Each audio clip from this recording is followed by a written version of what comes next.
At the very beginning of this process, we came up with this idea that Andy would give away the toys to a little girl. We knew that that was the best thing for Andy to do at this moment, because Toy Story 3 is about change. It's about embracing change. It's about people being faced with change and how they deal with it.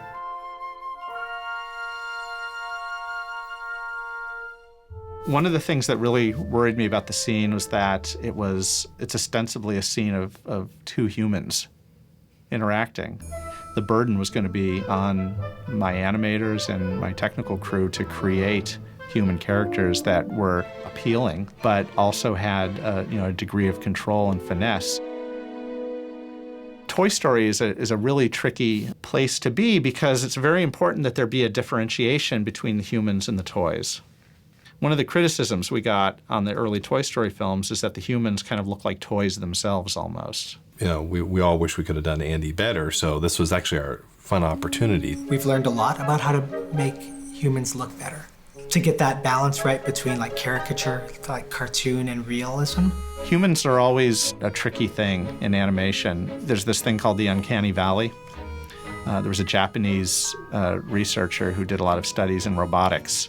He found that the more you took a robot or a CG human and gave it kind of human characteristics like eyes, it would become more appealing. And you could get closer and closer to looking like a real person. But there was a point, right when it was looking like it was almost human, people were repulsed by it. And he called that kind of dip the uncanny valley.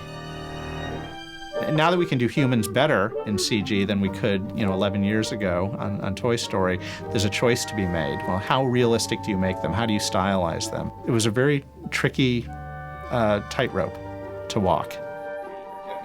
I think it's really good. We want to make Andy very appealing, and he has to carry a lot of acting. He's got has a lot of range. He's got the big scene with Bonnie at the end.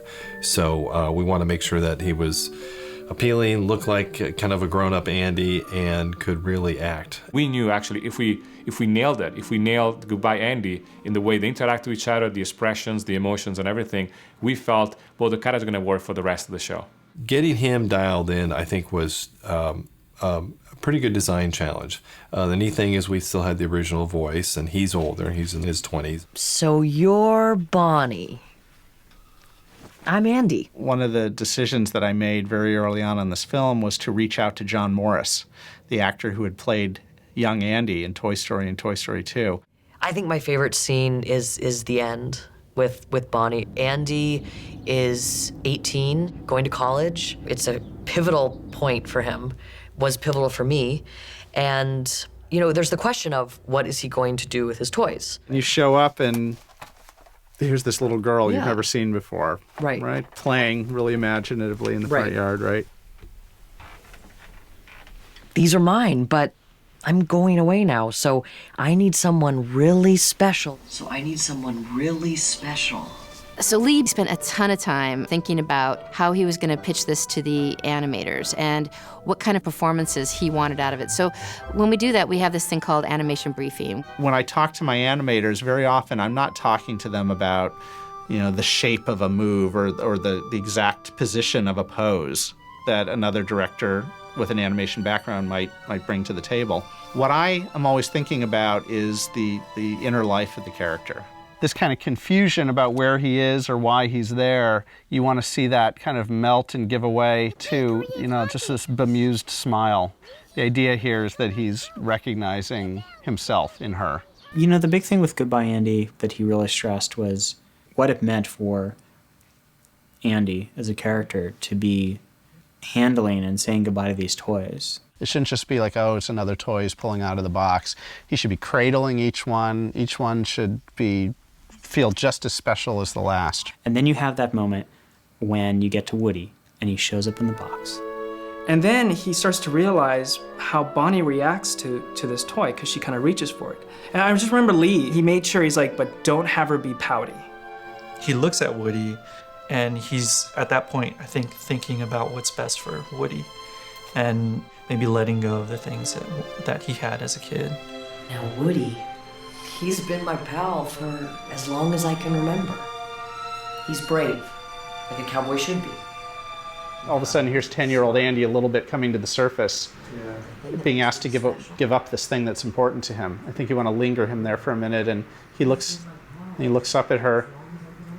It's kind of a more open. Yeah, and then the sigh is not, you don't want it to feel at all negative. It's like a softening. He knows what he's doing now, and he's cool with it, and he's Okay. now he knows he needs to really tell her how important he is. You know, these characters have spent their whole lives being there for the service of this one owner, of Andy. And they have to go through Andy not caring about him or seeming to not care about him, thinking Andy's throwing him away. What if we go to a place where we don't have an owner? It's just a constant rental situation. We've spent this whole movie of Woody coming to Andy's defense like a broken record, annoyingly at some times, insisting that Andy cares about them. This is just his moment to be vindicated, right? That everything he's been saying about Andy is absolutely true.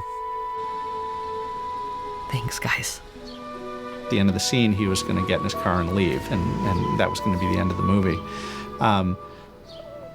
But to me, it felt like not quite enough. I felt like there needed to be one more element, and that, in my mind, was having Andy play with these toys one last time. This is a moment where he's just with this sweet little, 4-year-old girl, and he can just let go of all those pressures of being a grown-up and being a teenager, and just have this one last visit, this unbridled, exuberant visit to his youth.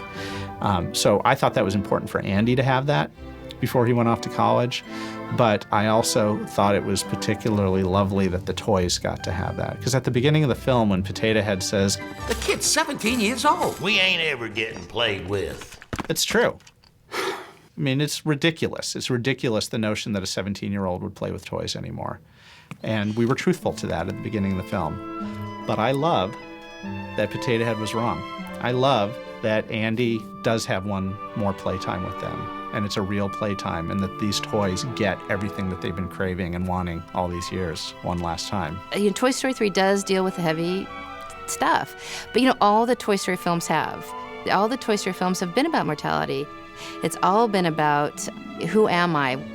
Am I going to be replaced? I need to believe these characters, and I do. Woody and Buzz and Jessie, these are not just cartoon characters to me. These are living, breathing people who have dreams and hopes and insecurities. They shouldn't be in a box in the attic.